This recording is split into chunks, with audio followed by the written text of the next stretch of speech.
minutos acerca de cosas que nos conciernen a nosotros para entender lo que es el engaño de Satanás, lo que es la seducción de este mundo. Y todos queremos estar seguros que andamos en verdad. ¿Cuántos quieren andar en la verdad de su palabra? Bueno, en esta mañana quiero compartir un tema que a todos obviamente nos concierne, ¿verdad? Aún más, y se va a titular La astucia de Satanás. La astucia de Satanás. Quiero utilizar el verso de 2 de Corintios 11, versículo 3. 2 de Corintios 11, verso 3. Vamos a estudiar algunos versos en el día de hoy.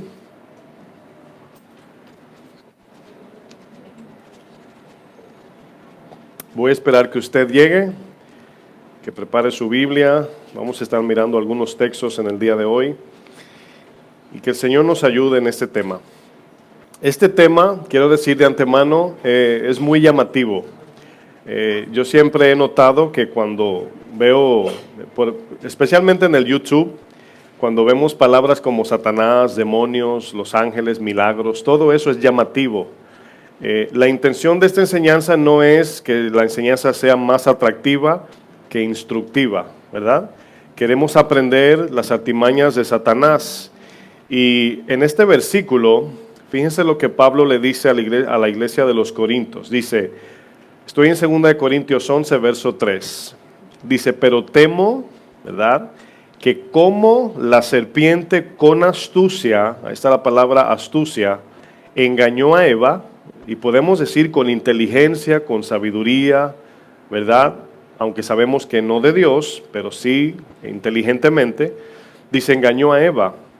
Vuestros sentidos sean de alguna manera extraviados de la sincera fidelidad a Cristo. Aquí vemos dos cosas importantes. Número uno, vemos la astucia de Satanás. Dice el verso que acabamos de leer, que Satanás utilizó astucia, inteligencia para engañar a Eva, ¿verdad? Así dice el texto.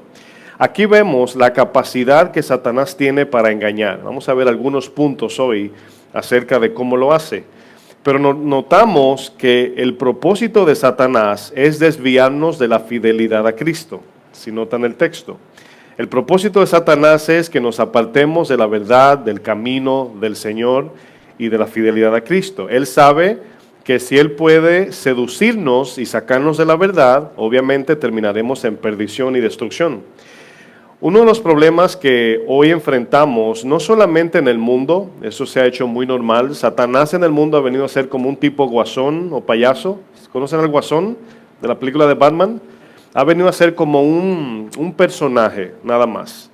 Y el problema que estamos viendo en el mundo es que la mayoría no creen que Satanás existe, creen que es una ilusión, creen que es un metecuco de la iglesia.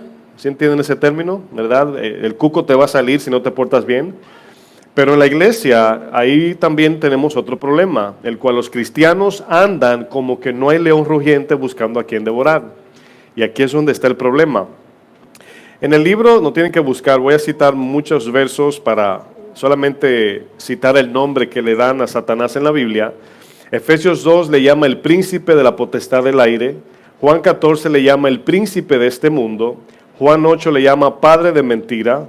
Génesis 3 le llama la serpiente.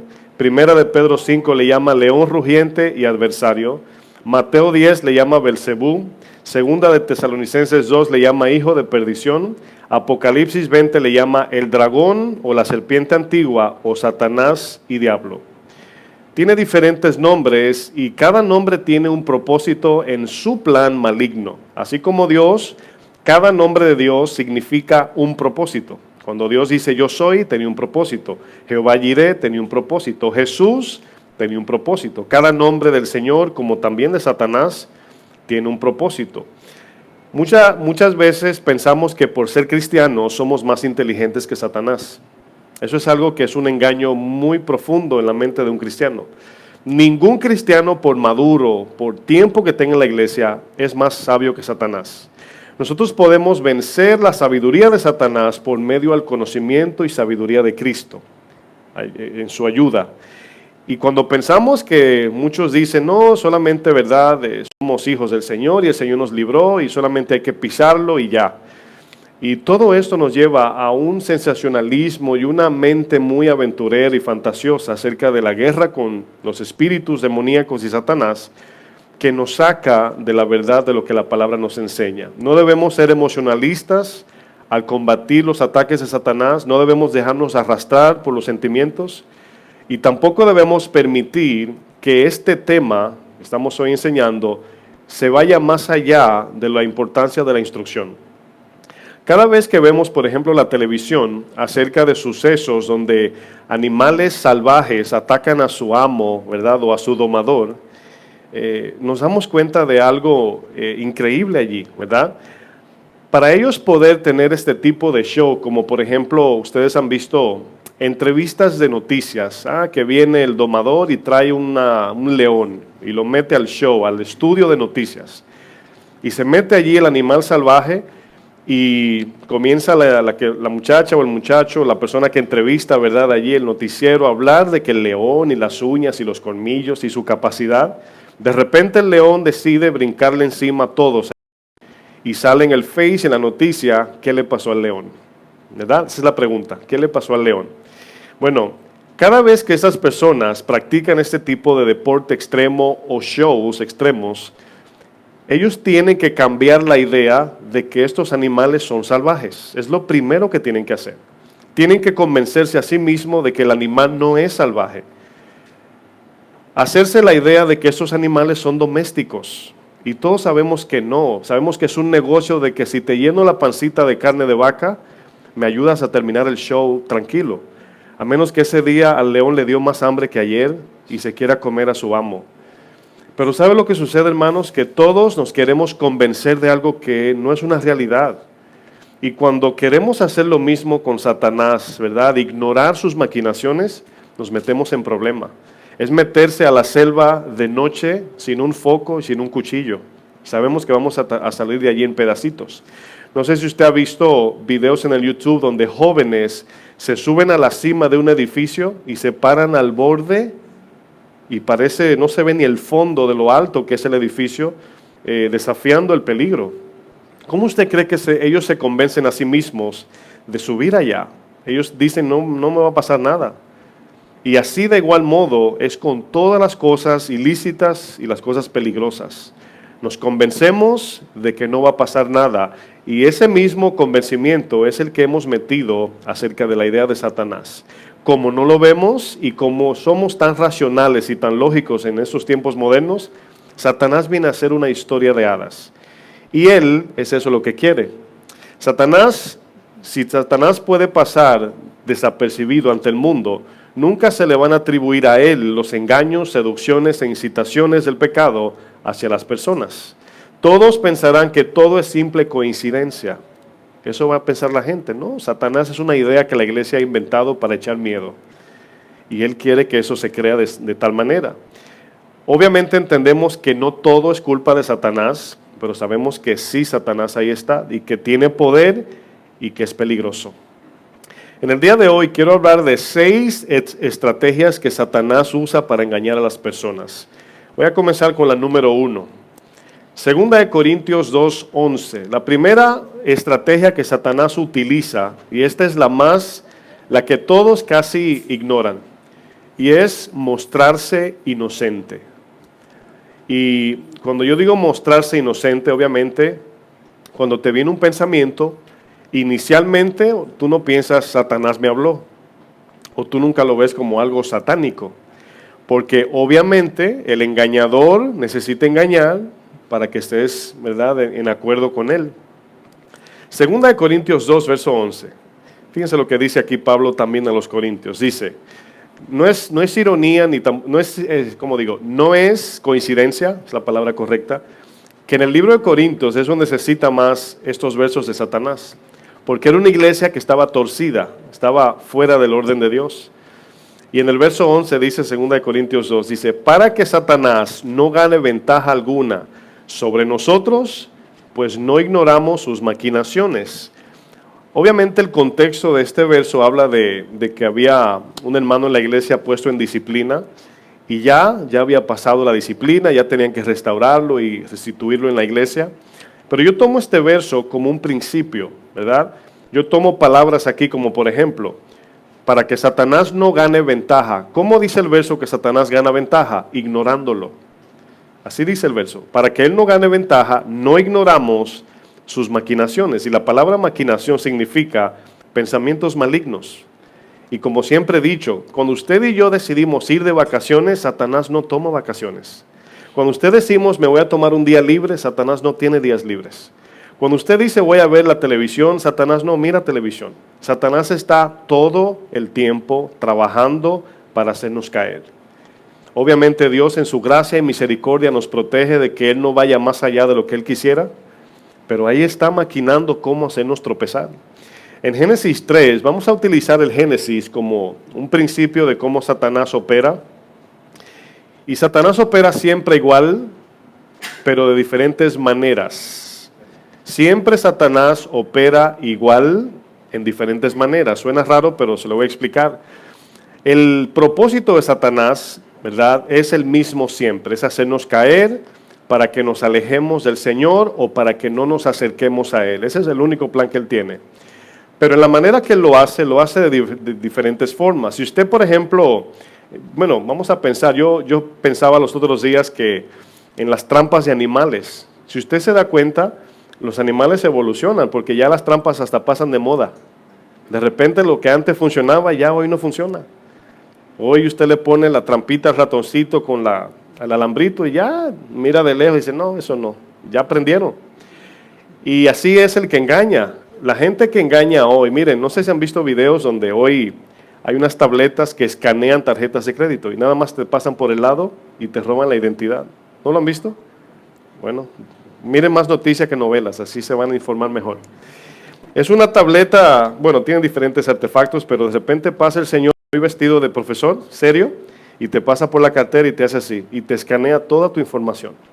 Bueno, eso es maquinación, inventando males, inventando trucos para engañar a la gente. Satanás es el padre de mentira, el padre del engaño, el astuto por naturaleza de engañar.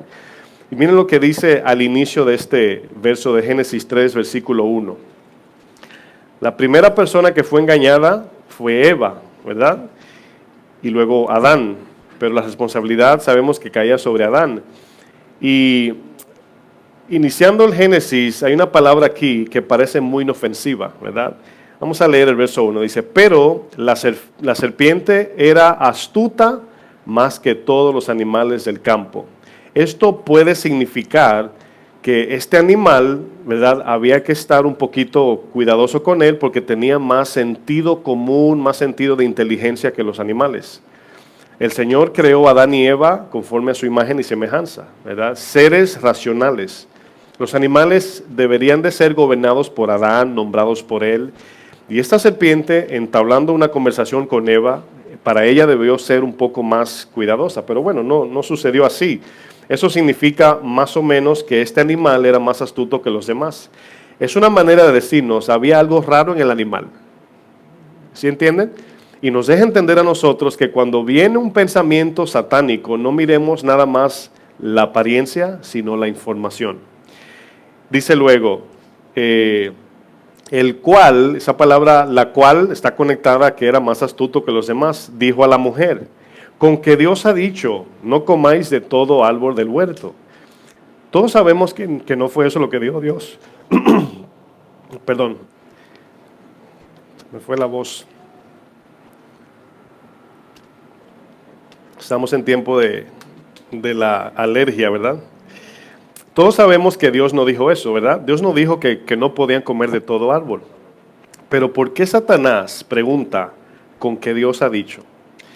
Ahí la palabra que debemos de mirar es la palabra con que.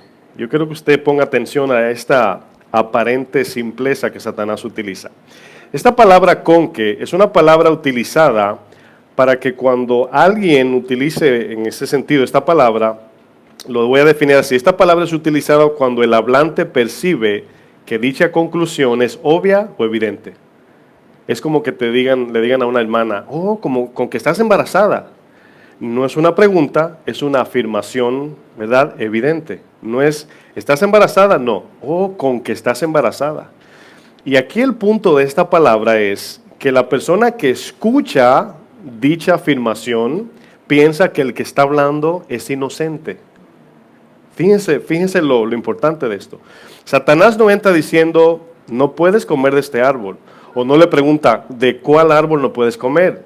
Sino que viene con una idea de que él sabe lo que Dios dijo, pero lo tergiversa, lo tuerce.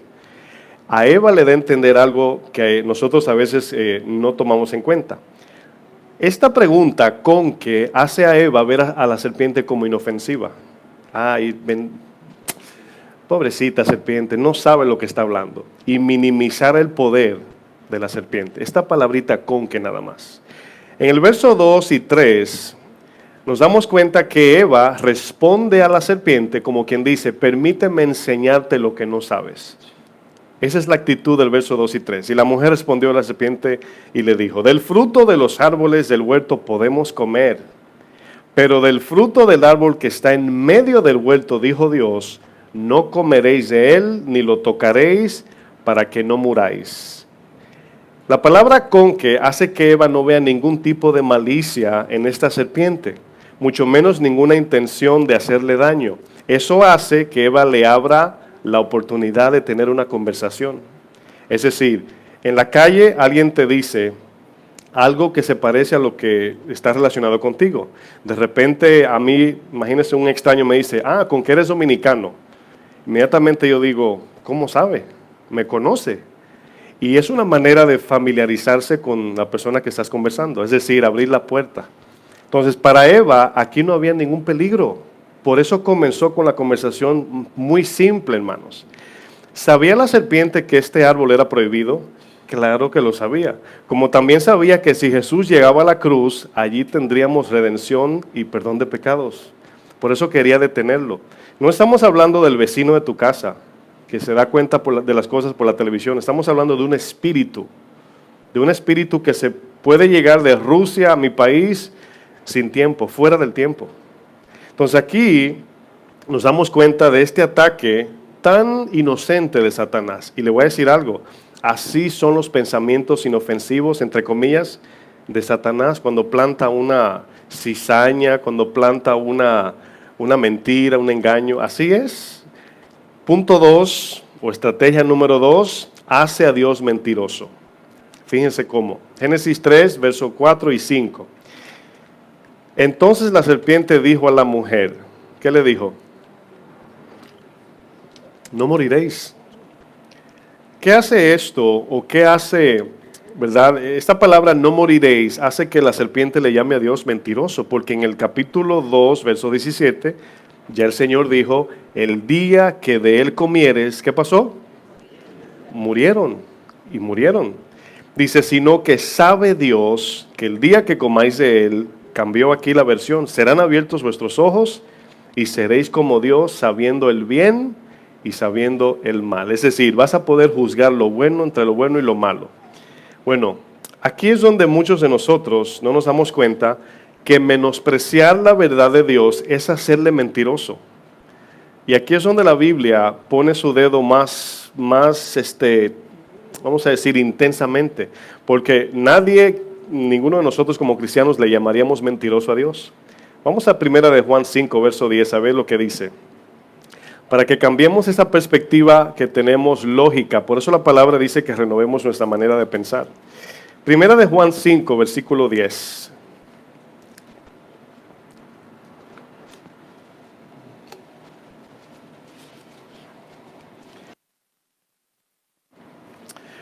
Dice, el que cree en el Hijo de Dios tiene el testimonio en sí mismo.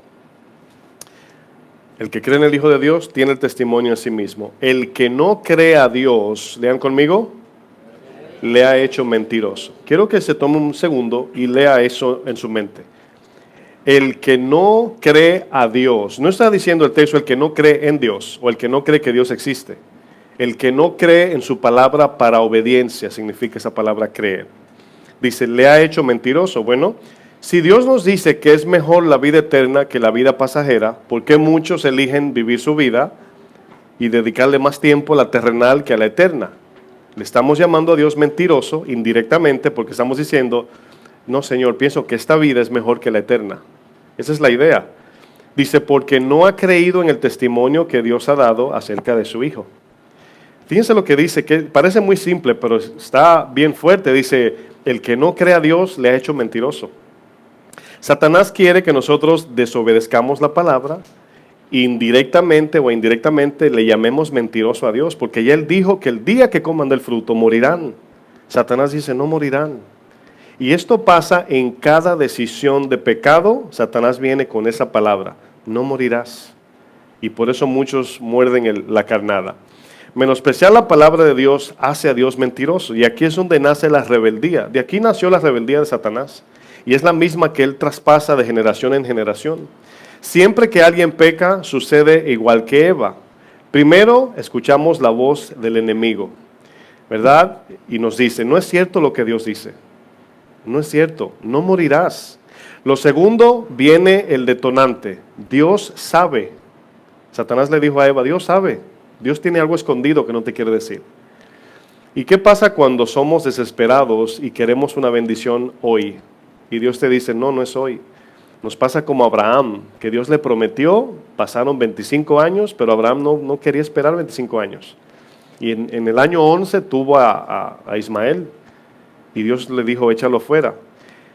Lo tercero es que viene la oferta de la bendición falsa. Vas a ser libre e independiente y puedes vivir como quieras. Vas a ser igual que Dios. Aquí está el engaño. Yo recuerdo cuando mi abuelo, siempre digo esta historia porque encaja perfectamente a mi vida, donde en el pueblo donde yo vivo las casas son de maderas y las calles son bien cortas. Y al cruzar la calle siempre estamos jugando, que si con las bandas o la pelota o qué sé yo. Mi abuelo se sentaba en una mecedora afuera. De repente de la nada me decía, Fleming, entra para adentro, sin yo haber hecho nada malo. Y yo le decía, ¿por qué? O sea, estoy jugando. Me dice, no te quiero ver con esos muchachos. En ese momento yo veía a mi abuelo como un egoísta. En ese instante yo decía, pero ¿por qué yo no puedo jugar? Solamente son mis amigos. Solamente son mis amigos. ¿Qué tiene de malo? Bueno, aquí yo recuerdo mis amigos se burlaban de mi abuelo y le decían a mi abuelo, Jorgito, déjalo jugar. Y me decían a mí, ven, no pasa nada. Y mi abuelo me decía, no te atrevas, entra para adentro. Y yo me enojaba con mi abuelo y le decía, pero ¿por qué es tan egoísta y no me deja jugar? Mi abuelo veía algo que yo no veía. Mis amigos, yo veía la diversión, los amiguitos, aparentemente mis amigos. Y Salomón, en sus proverbios, una palabra que se repite mucho es, hijo mío, escucha mi consejo y vivirás. Y ese verso aplica a mi vida literalmente. Los muchachos, esto lo he dicho antes, pero no está de más repetirlo. Los amiguitos que mi abuelo me prohibía jugar, si no están presos hoy, a 20 años de cárcel, están muertos. Los amiguitos que yo lo veía como amiguitos angelitos, lo que no sabía era que eran caídos. Yo lo veía bien, y cuando Dios nos da una orden, a simple vista parece como que está exigiendo mucho Dios. Satanás se aprovecha de esto. Todos sabemos que ningún rebelde y soberbio prospera. Eso lo vemos a través de toda la historia y la palabra lo dice. Romanos 6:16, esta versión lo dice diferente, Nueva Traducción Viviente dice, ¿no se dan cuenta de que uno se convierte en esclavo de todo al que decide obedecer? Uno puede ser esclavo del pecado, la cual lleva a la muerte, o puede decidir obedecer a Dios, lo cual lleva a una vida recta. Nosotros decidimos a quién vamos a servir. Le quiero hacer una pregunta, y es casi obvia la pregunta. Si a Eva le dan una segunda oportunidad, ¿qué usted cree que decidiría Eva? ¿Morder la fruta o decirle a Satanás, escrito está, o dicho está? Nosotros tenemos la historia del Génesis, de la caída, y está escrita para nuestro ejemplo, para que no sigamos las pisadas de Adán y Eva, sino las de Cristo. Y a veces menospreciamos las maquinaciones de Satanás porque a veces sentimos como que el que está hablando de Satanás está exagerando. Nos sentimos así como que, ay, qué exageración, Satanás me va a salir, Pero vemos una vida de derrota, de pecado y que nunca se pueden afirmar con Dios. Y nos preguntamos, ¿por qué? Segunda de Corintios 10, versículo 3, nos habla de esta operación espiritual en nuestra mente que no siempre consideramos. 2 Corintios 10, verso 3. Aquí Pablo, obviamente tratando con un asunto en la iglesia, les dice a ellos algo de que el problema no es externamente, el problema no es con tu hermano, con tu prójimo, no tenemos lucha con carne y sangre, pero también este texto nos enseña que los problemas espirituales no se resuelven con ideas humanas, con lógica o con cosas que en el mundo sí funcionan. Así no se maneja. O sea, no es cuando una persona está siendo influenciada por Satanás, o sea, no se soluciona con un acuerdo tratando de convencer a la persona. Y aquí Pablo les deja saber para que maduren. Dicen, ustedes no están peleando con gente, ustedes están batallando con espíritus demoníacos. Y en el verso 3 dice, pues aunque andamos en la carne, es decir, aunque vivimos en un cuerpo físico, material, no militamos según la carne. ¿Qué quiere decir eso? Que como cristianos no debemos de ver las cosas humanamente, sino espiritualmente. Cuando alguien te ofende, es posible que sea Satanás operando en esa persona, o es posible que sea la carne o su amor por este mundo. Pero al final del día sabes que es un problema espiritual, no carnal. Aunque muestre carnalidad, no es carnal, el problema es espiritual. Y tú tienes que mirar a través de su corazón y de su persona y aplicar lo espiritual en su vida. Porque Satanás lo que quiere es que tú te enojes con el que se enojó contigo y peleen. La palabra dice, si te dan la mejilla, dale la otra. Soporta el dolor, ámalo y trata de restaurarlo espiritualmente. Eso es lo que Satanás no quiere. Y el verso 4 dice, porque las armas de nuestra milicia no son carnales, no son humanas, sino poderosas en Dios para la destrucción de fortalezas. Y aquí, este verso 4 que dice, nuestras armas con las que operamos espiritualmente o peleamos espiritualmente no son humanas. O sea, no hay nada humano para vencer un espíritu o vencer el pecado. Por ejemplo, Colosenses 2, por los versos 18 dice que hay muchos que guardan días de fiesta, no comen tal comida, se visten de tal manera, cosas externas. Dice, la cual parecen que tienen cierto sentido de humildad, pero no pueden batallar contra los apetitos de la carne. Sí muestran cierta postura espiritual, pero no pueden vencer los apetitos de la carne. Y aquí, este verso 4 dice,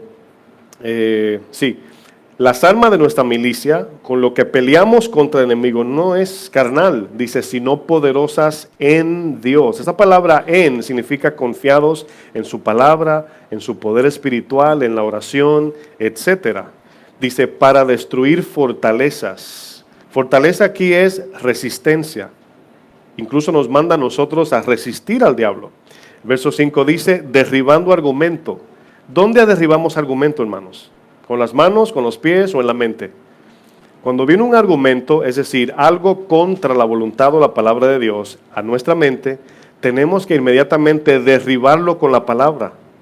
Imagínese que le venga un susurro y diga en su cabeza, mata al ser más querido que tú tienes. ¿Qué tú haces? Te sacudes, como decimos nosotros. No, ¿cómo voy a hacer eso? Bueno, es en tu mente que está la batalla. Es plantando semillas de malicia.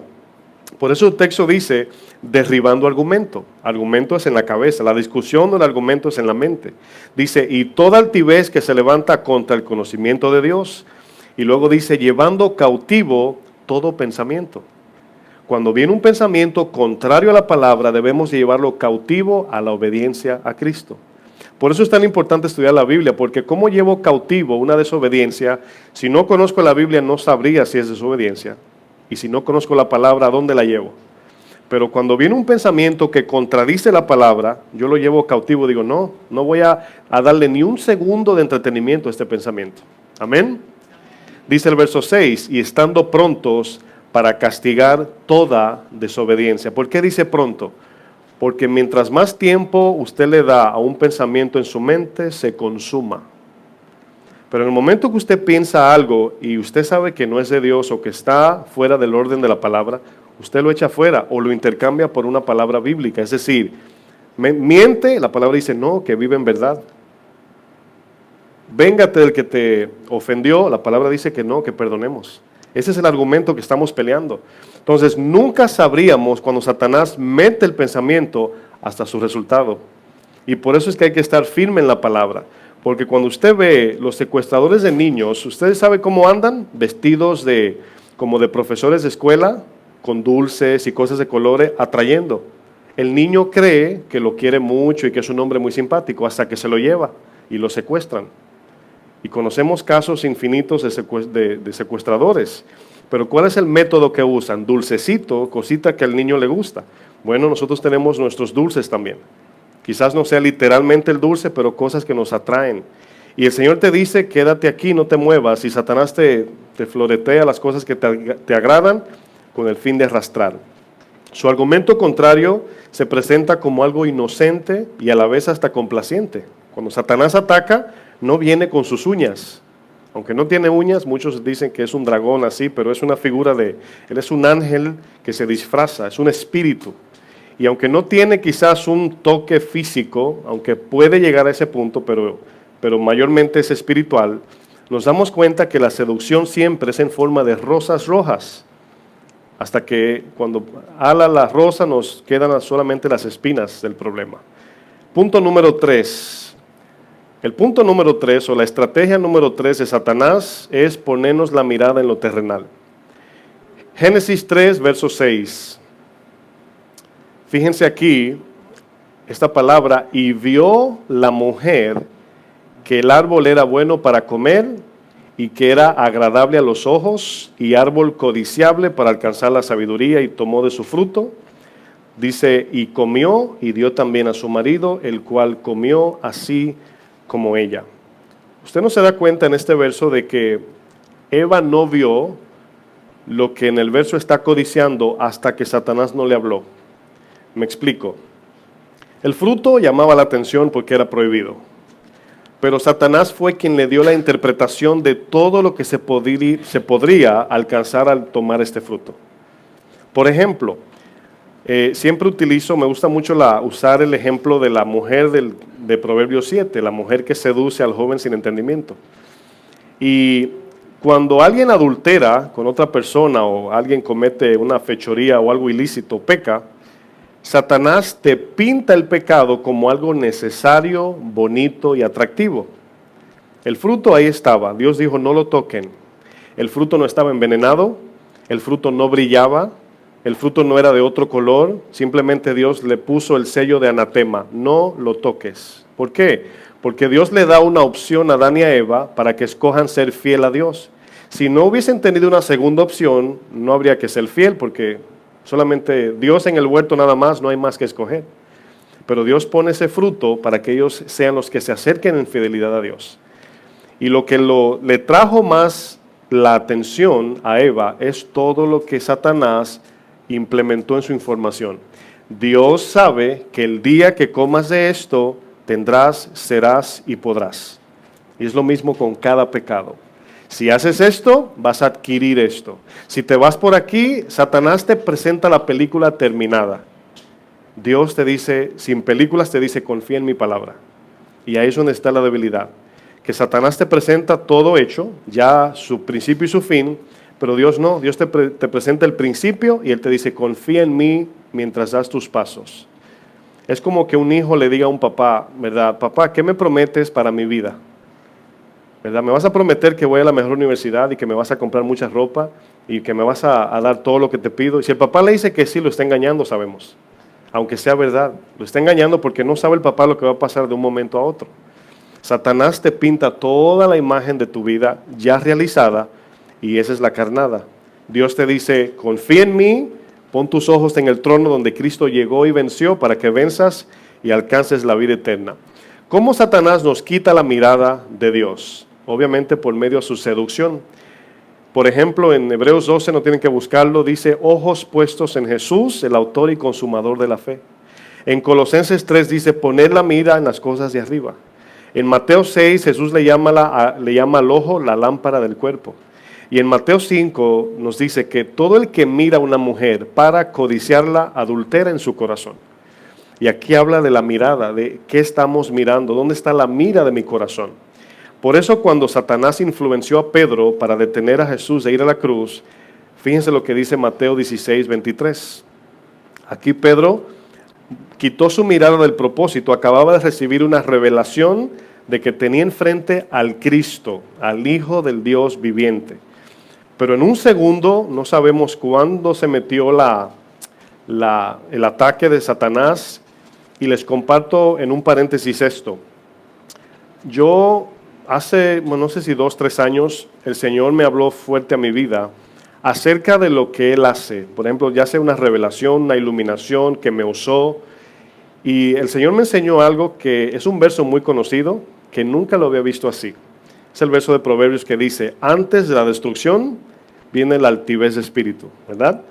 Cuando Dios nos habla o Dios hace algo en nuestras vidas, lo natural es que viene la emoción, nos ponemos contentos. Pero el peligro es que quitamos la mirada. Junto con la emoción quitamos la mirada. Y Satanás ahí se mete. Pedro había recibido una revelación del cielo de que tenía al Cristo enfrente y no pasaron quizás minutos, horas, no sabemos, y Satanás también se metió. Es decir, en el momento que sentimos esa emoción espiritual, bajamos la guardia y Satanás lo sabe eso. Y Proverbios no lo dice de más, dice antes de la destrucción viene la altivez de espíritu. Es decir, antes que alguien caiga en destrucción, lo primero que sucede es que su espíritu se envanece. Es lo primero que dice el proverbio. Y aquí Pedro se enalteció y Satanás se metió. ¿Qué vino luego? Destrucción. ¿En qué sentido? Versículo 23 de Mateo 16 lo dice.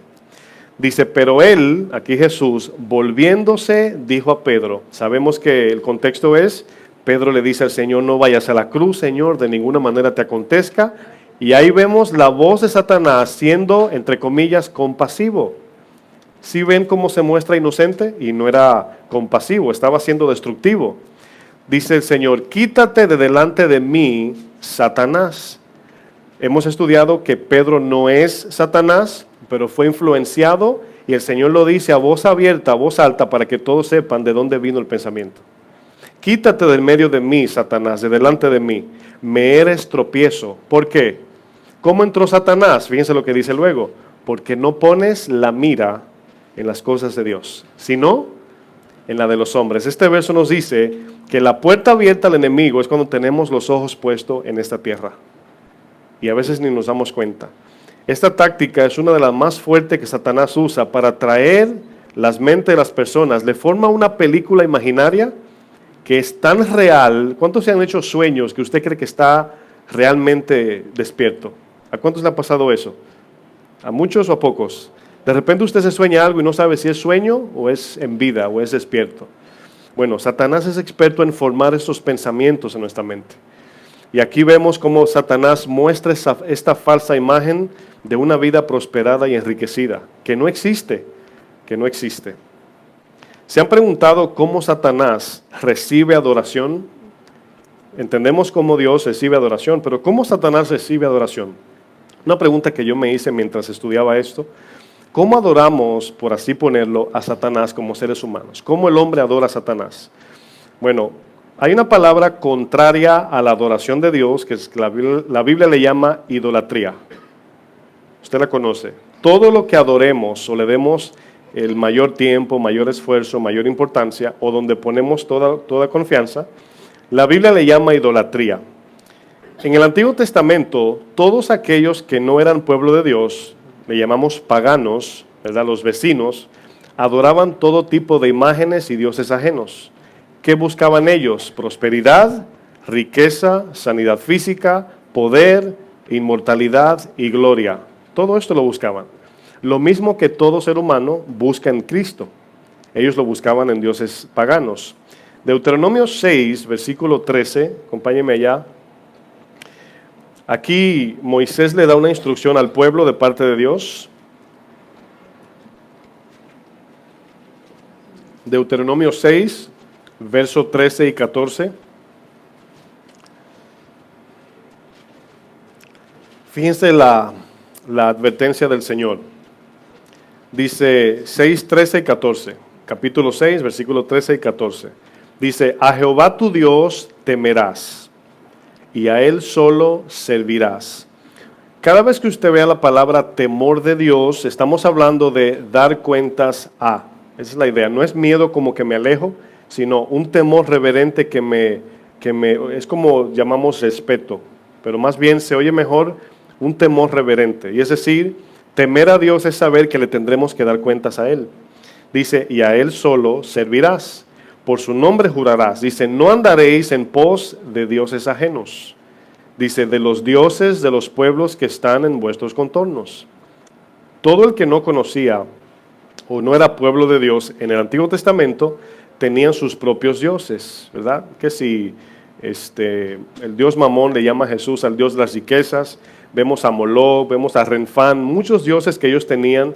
Cuando vemos a Grecia, a Babilonia, los egipcios, los persas, todas las imágenes creo que se llama jeroglíficos, las letras implantadas en las paredes, todo eso invocando y comunicándose con los dioses paganos. Detrás de todo eso, ¿quién está? Satanás, un solo dios falso, multiplicado y mostrado en diferentes maneras y colores. Y aquí nos damos cuenta de algo. En el tiempo del rey Nabucodonosor, el rey adoraba también dioses paganos. Vemos en la Biblia que luego se convirtió a Dios, pero al principio era un rey de Babilonia pagano. Él levanta una estatua de oro y dice que todos debían de arrodillarse, postrarse y adorar la estatua, porque ese Dios les daba prosperidad, le daba fertilidad, le daba todo lo que un ser humano quiere en esta tierra. Pero resulta que habían 3 hombres llamados Sadrach, Mesach y Abednego que no se postraron. Y nos damos cuenta en Daniel 3, vamos a leer eso bien rapidito, Daniel 3, verso 17, lo que ellos le dicen al rey. Porque esto que ellos dicen es nuestra posición, o debe ser nuestra posición en Cristo.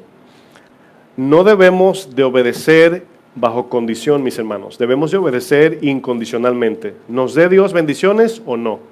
¿Me sane Dios o no me sane? Porque Satanás sí te ofrece condicionalmente. Daniel 3, verso 17.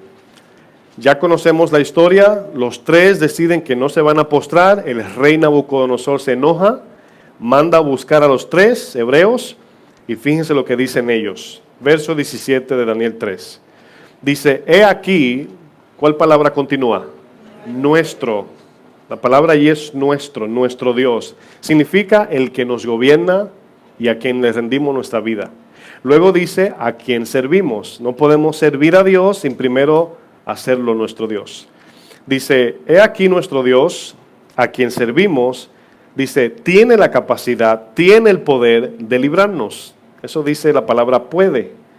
Dice, del fuego ardiendo y de tu mano, oh rey, nos librará. Fíjense el entendimiento, Dios puede. Cuando estamos enfermos y le oramos, Señor, sáname, y no nos sana, ¿significa que Dios no puede?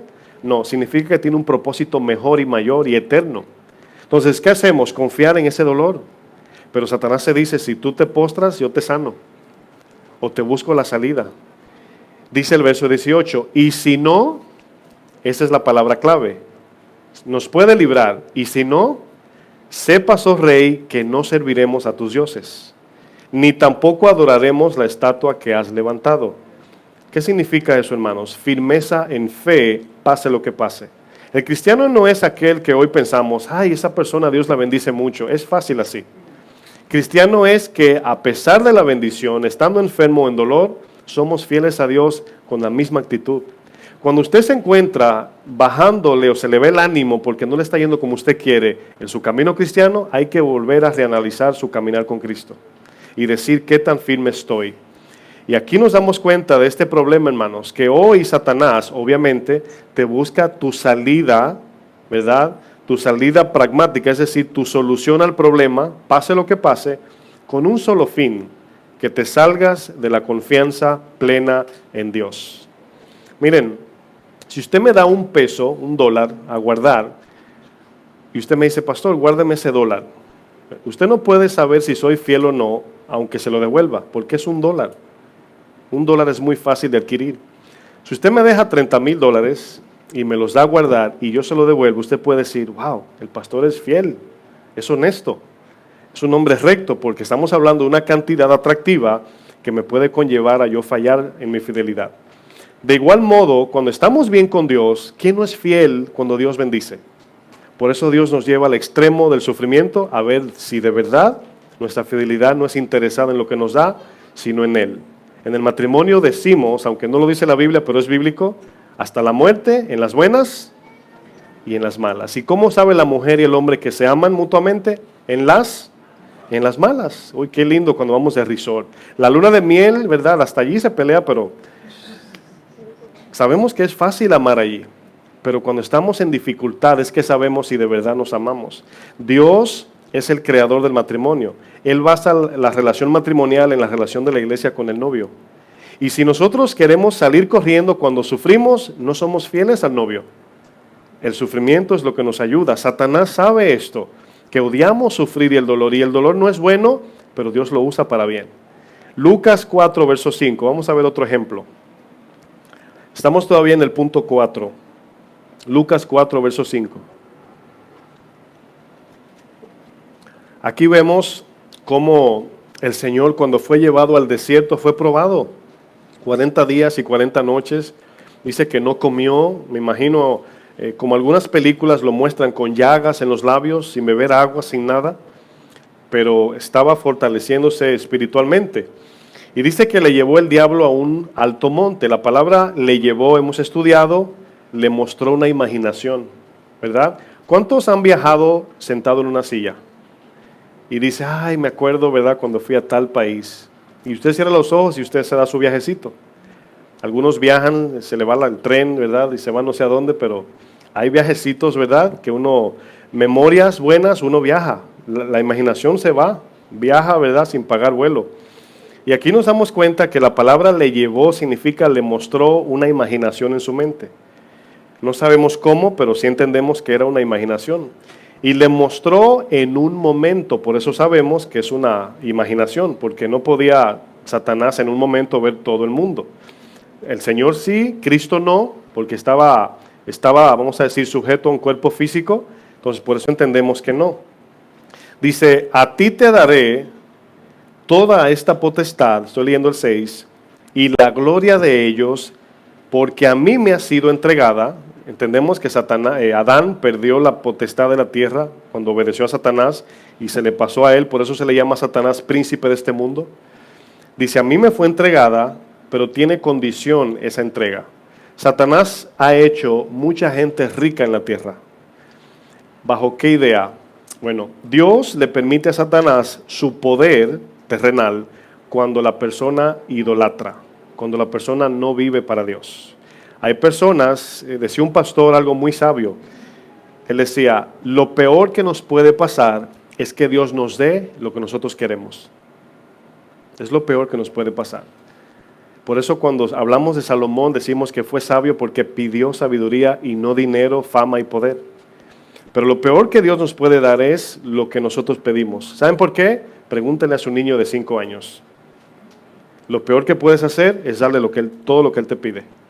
Entonces es sabio que Dios cambie nuestro corazón y nos dé un corazón nuevo para pedir como conviene, ¿verdad? Para gloria de Él y vida eterna.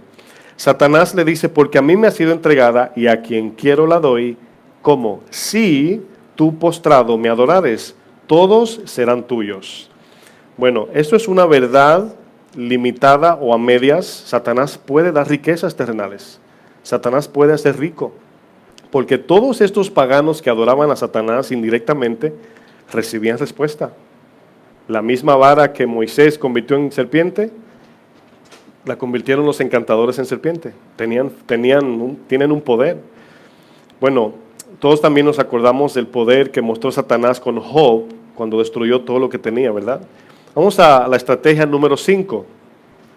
La estrategia número 5 es hacernos creer que no debemos sufrir. Hacernos creer que no debemos sufrir. Este es el que está más de moda ahora mismo. Los cristianos del primer siglo entendían que la persecución era de Dios. No que venía de Dios, sino que había que soportarla. Y una de las razones que se cree que Constantino se metió al cristianismo, se cree esto, e introdujo herejías en el cristianismo, es por el viejo dicho, cuando no puedas vencer a tu enemigo, únete a él. Esa idea. Entonces, la persecución hacía que la gente creyese más y crecía la iglesia en persecución. Pero cuando vieron, Satanás cambió la estrategia. Dijo, espérate, están creciendo más. Vamos, en vez de ir contra, nos aliamos y metemos herejías destructoras. Eso es lo que ha pasado. Y Satanás aquí viene con esta idea de que el cristiano, se predica en las iglesias, no debe sufrir. Y no dice eso la Biblia, no dice, ¿verdad? Lo que tenemos es que crecer en un entendimiento bíblico acerca de lo que es el sufrimiento. Pedro quiso parar a Jesús de sufrir en la cruz y Jesús le llamó Satanás. O sea, es necesario que vaya a padecer mucho de los ancianos y de los escribas. O sea, Pedro lo para, lo detiene y el Señor le dice Satanás. Jesús le dice en Juan 21 a Pedro, tú te vestías y vendrá otro y te vestirá y te llevará donde tú no quieres. Y le estaba hablando con la muerte que iba a glorificar a Dios. Pedro en ese momento, obvio, mira a Juan y dice, ¿yo solo? Obviamente como diciendo, o sea, no quiero sufrir, o sea, y si voy a sufrir, trae más gente. Esa es la actitud de él. Dice, ¿qué si yo quiero que él viva? Bueno, sin padecimiento, Satanás sabe que no hay formación de carácter. Si tú no sufres, no creces, no maduras. Si no maduras, no hay formación de Cristo en tu vida. Tolerar el dolor o el sufrimiento ante el hermano o el no hermano, en Cristo, hermanos, da madurez. Es lo que madura. Primera de Pedro 4, verso 1, lo dice de esta manera. Primera de Pedro 4, versículo 1.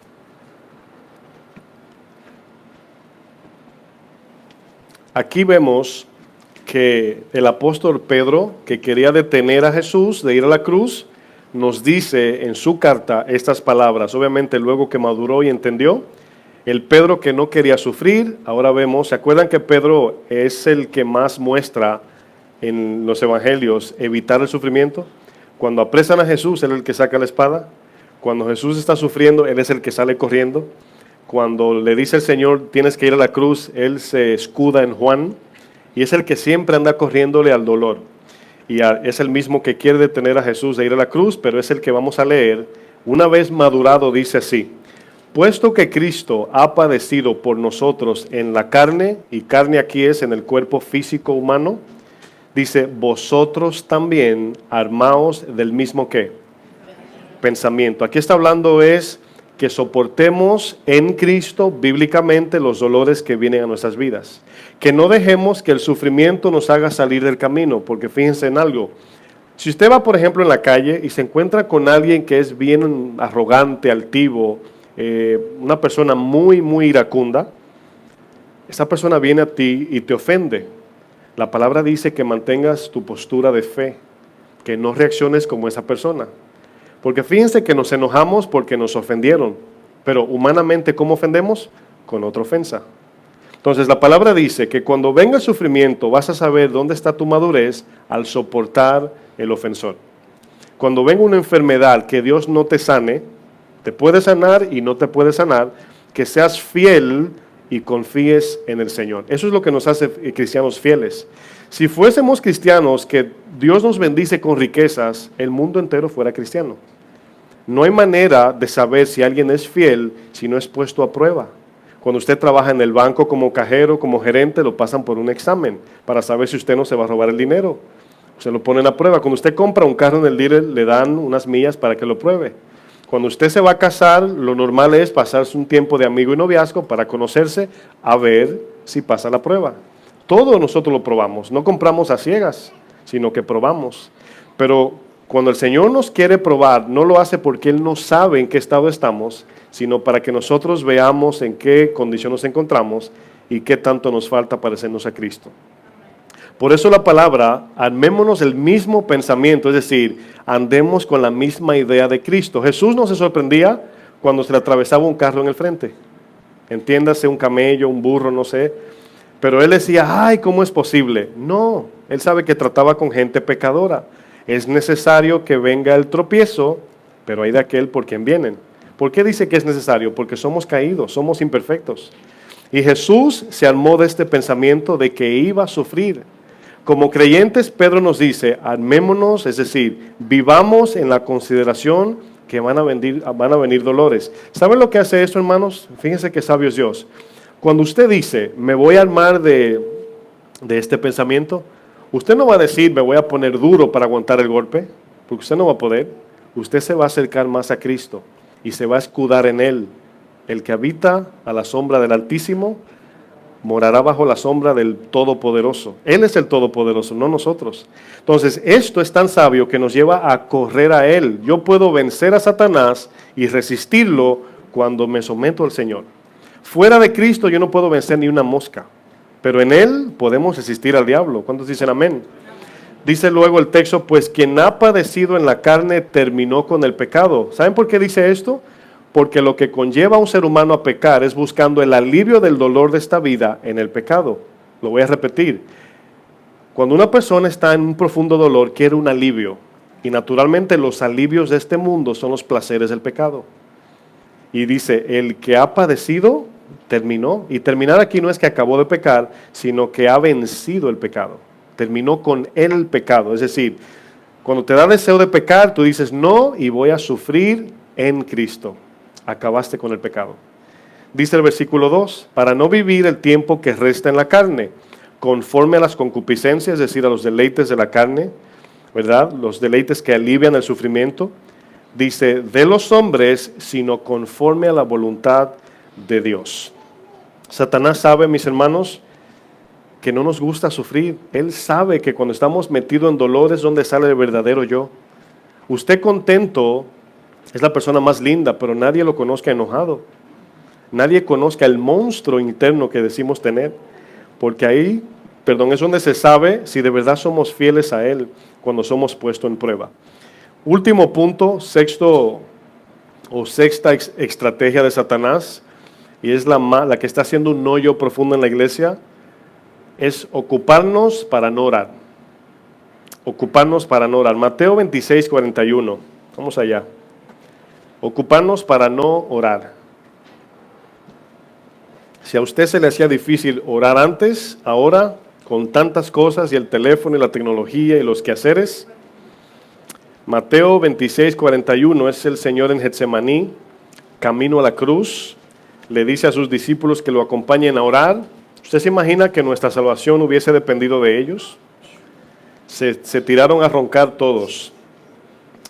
Y esa es la actitud que tenemos. Siempre que miramos esto, nunca estamos del lado de Jesús, estamos del lado de los que roncan allí. En el momento de orar, estamos dormidos. Fíjense por qué Satanás a veces vence a muchos cristianos. Dice, velad y orad, para que no entren en tentación. Entrar en tentación es ceder a la tentación. ¿De quién? De Satanás. Dice, el espíritu a la verdad está dispuesto, el espíritu está disponible, presto. En inglés decimos ready. Ahí está preparado para vencer al enemigo. Dice, pero la carne es débil. Por eso leíamos en 2 Corintios 10, nuestras armas no son carnales, sino espirituales. ¿Cómo vencemos a Satanás? Vamos a pensar un segundo en eso. ¿Cómo vencemos a Satanás? Manteniéndonos en la palabra, sin movernos de allí. Satanás te va a llevar, y Dios lo va a permitir para probar tu fe, a un punto que Dios sabe que tú puedes resistir. Él sabe que tú puedes, no en tu capacidad, claro, pero Él sabe que hasta ahí aguantas. Y quieres que tú estreches tu forro, por así ponerlo, hasta el final. Santiago 1 dice, cuando os halléis en diversas pruebas, tened sumo gozo, sabiendo que la prueba de nuestra fe produce paciencia. Satanás no quiere que llevemos fruto. Él sabe que al soportar en paciencia y dolor la obediencia, al final vendrá un frutito de amor. Él no quiere eso. Él quiere que seamos cizañas y no trigos. Entonces, la oración es donde encontramos el poder espiritual para seguir adelante. Si usted es un cristiano que no ora, usted mismo se puede entender que también es débil. ¿Por qué? Porque vive en la carne. Pero el que ora, vive en el espíritu.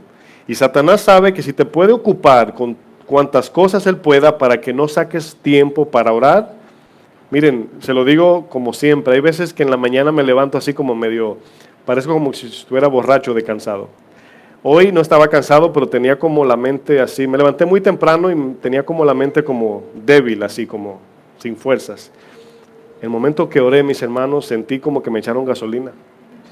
Así, hermanos, de verdad, o sea, así puedo seguir adelante. Sin llorar no puedo seguir. Imposible vencer los ataques del enemigo. Y Satanás siempre se te aparece en el momento más débil. En el momento más débil. Por eso es que cuando estás en debilidad, tienes que correr de rodillas. O ya sea parado como tú ores, pero tienes que correr en oración a Dios y pedirle que te ayude, que te socorra. Dice, correr para el oportuno ¿qué? Socorro. Él es el que nos socorre. Pero si creemos que podemos vencer, vamos a caer en el hoyo y no vamos a poder salir de allí.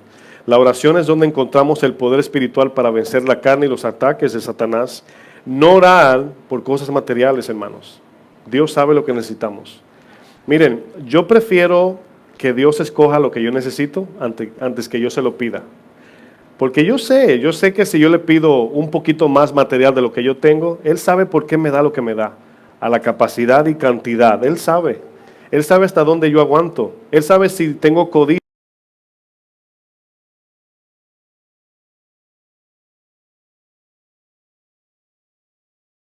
que me sacan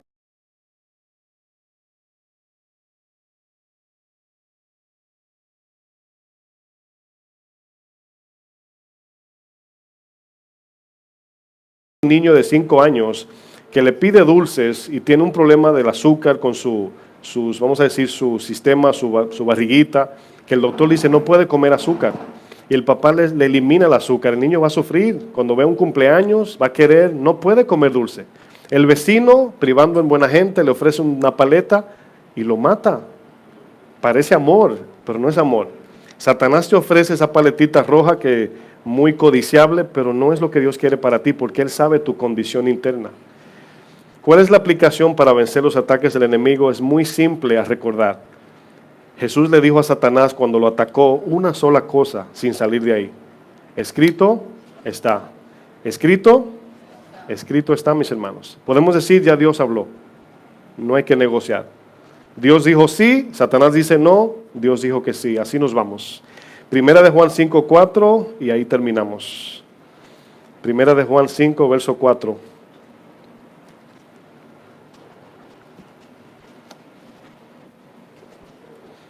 Aquí el apóstol Juan nos enseña algo que es de suma importancia para nuestra fe y nuestra confianza.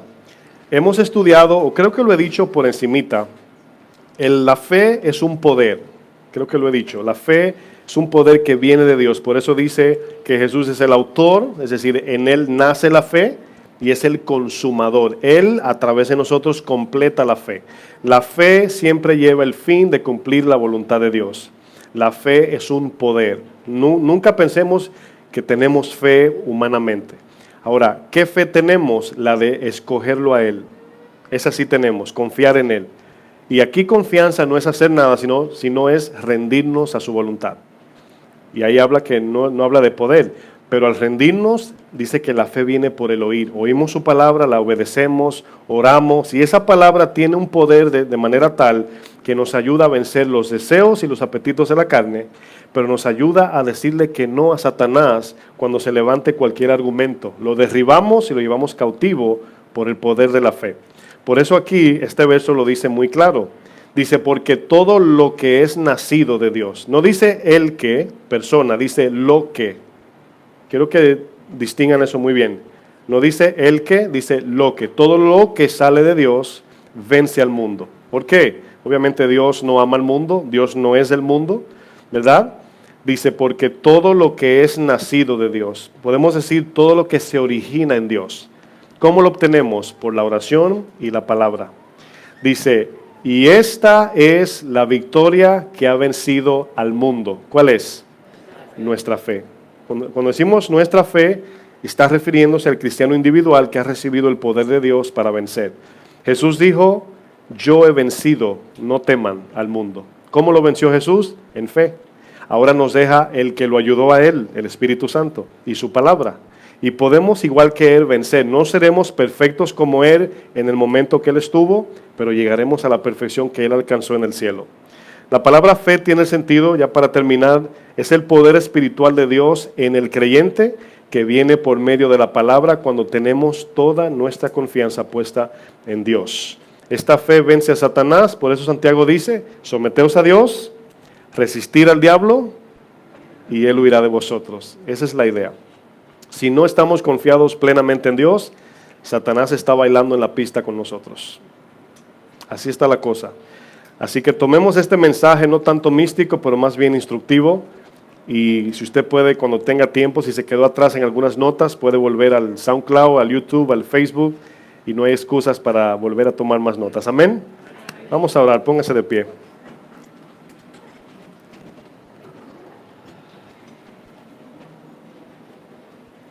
Padre, gracias, Señor, por tu palabra. Eres bueno, Señor, porque solamente tú conoces las artimañas, las maquinaciones de Satanás. Y no queremos, Señor, como decía 2 Corintios, Pablo le decía a la iglesia de Corintios, no ignoren las maquinaciones, los planes malignos de Satanás. Manténganse alerta porque hay un león rugiente que anda buscando a quien devorar. Por eso te pedimos, Señor, que nos ayudes en cada paso, infundas tu fe en cada uno de nosotros para vencer, mi buen Dios.